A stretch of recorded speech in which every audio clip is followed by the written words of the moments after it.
What if we told you that one of Africa's poorest nations just paid off a staggering $4.79 billion in debt without a single dime from the West? Sounds unbelievable, right? But it's true.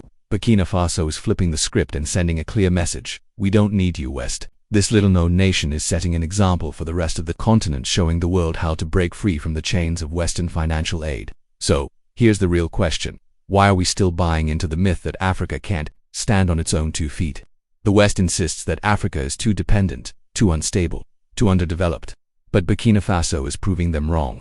They just paid off their national debt without leaning on anyone else. Imagine that.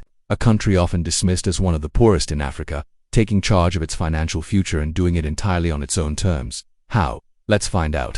In 2024, when Prime Minister Dr. Apollinaire Kelemde Tombala of Burkina Faso announced the repayment of $4.79 billion in domestic debt, the world paused. No IMF bailouts, no World Bank loans, no Western handouts.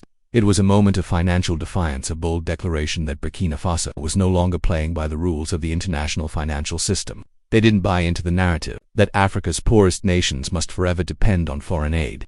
Instead, they turned inward to their people and their markets. In a region long defined by dependency, Burkina Faso rewrote the playbook. So how did this small landlocked country, often labeled a financial basket case, pull off such a massive achievement? How did they manage to pay nearly $5 billion in debt while navigating a volatile political and security landscape? The answer lies in a series of calculated, strategic moves that turned domestic debt into an economic lifeline. The first major shift was in how Burkina Faso approached financing.